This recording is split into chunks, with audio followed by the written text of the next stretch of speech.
So, my dear friends, pilot trainees, preparing for your forthcoming exams. And I hope my lessons are benefiting you in every way. And these are meant to improve your marks in the examinations primarily. 3 playlists are already running. And today's topic is on aviation meteorology, that is mist stroke fog. Okay, we'll read the difference, which type of fog is the worst today. And fog is the villain or the culprit responsible for many flights diversion. So you'd like to know a little more about it.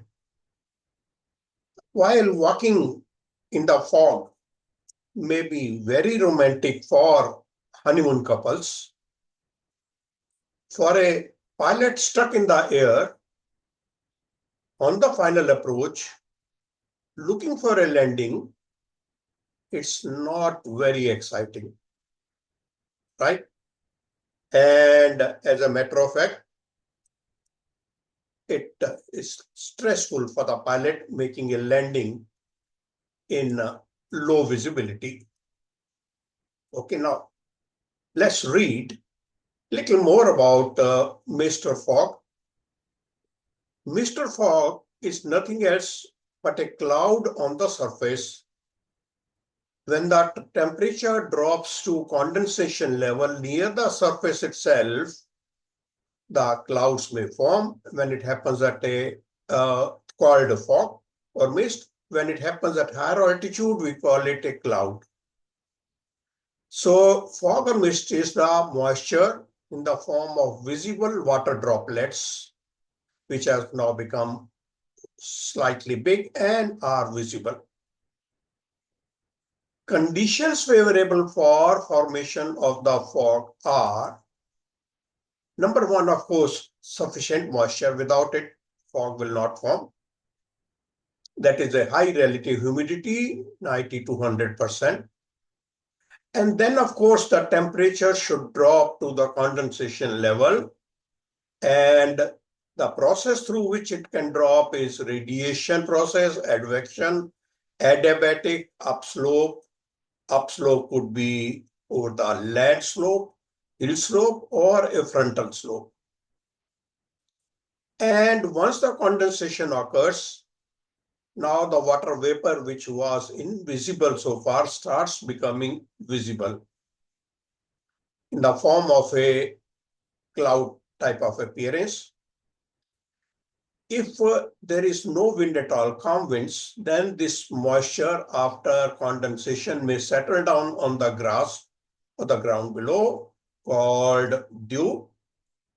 And if the winds are fairly strong, then this moisture will lift up and form a cloud, low clouds. So for formation of fog, a light breeze is essential. 2 to 8 knots, ideally 3 to 5 knots. Radiation fog is the fog which forms when the cooling is by the process of radiation. It generally forms over land surface and generally at night. As you know, after the evening, now the earth is not receiving the heat, but it is losing the heat and cooling down, and lowest temperatures are recorded in early morning. So this is a nocturnal phenomena which occurs at night. And what are the conditions favorable for radiation fog? Of course, relative humidity, light winds that we know. In addition, the clear skies for the radiation cooling to occur. If it's a cloudy sky, then the heat gets trapped between Earth and the base of the cloud, and radiation fog will not occur. So favorable areas for formation are anticyclone rich and cold, where the winds are light, and the fog which forms after the passage of western disturbance is also the radiation fog. Advection fog, as you know, advection is the horizontal transfer of heat, can occur over land as well as water surface. When it forms over land, when the warm, moist air from the sea blows over to the adjoining cold land surface, temperature drops, fog forms, moisture is already there. Or when the cold air from the land blows over the water surface and picks up moisture. Water surface may be warm, but the evaporation is taking place, so it can cause fog over water surface. Upslope fog is when the warm, moist air from the water surface, that's a river or a lake, etc., rises over the slope of the adjoining land surface. And during the process of climbing up the slope, it cools down, results in formation of fog on the slopes, hill slopes. Ideal for filming the romantic songs. Frontal fog is when the warm, moist air rises upslope.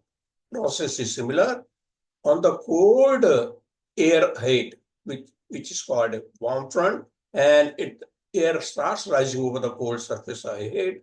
Then the fog will form, called frontal fog. And when the evaporation of water from the warm sea surface mixes up with the air over the sea surface, which is cold, it gives rise to fog and looks like as if the smoke is rising in the sea, or there's a fog over the sea, and also looks like steam, called steaming fog. So these are the various types of fog, and the worst is in the industrial areas when the smoke and fog mix up together. Deadly combination, giving you smog, and the visibility goes down very, very low. Right. Next, little bit more before we wind up.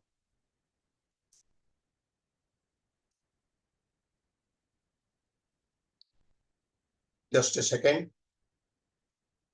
Now, fog may be classified as less than 1 kilometer is fog, but further it can be classified as moderate, thick, or dense fog when the visibility falls below 400 meters, less than 100 meters, or less than 20 meters. Smog could cause these conditions, thick or dense fog also. Now, with most of the modern aircraft, the aircraft being used for passengers, international flights, are equipped with the state-of-the-art autopilot, which also has an auto landing function. So a qualified pilot can land safely even in dense fog, and RVR is also not any concern to him, provided you have a auto land function. So if you have a auto land, hopefully some of you will also be flying these big jets with the autopilot and the auto land function. Then low visibility, no problem. Low RVR, no problem. So what? Happy pilot, me no worry. A qualified pilot on such aircraft. Good luck. Happy landings. All the best. And before you log out, don't forget to subscribe to the channel for many such lessons coming up. Like and subscribe. See you. Bye-bye. Happy landings. And we'll meet soon with the next lesson. All the best. Keep up smiling and keep up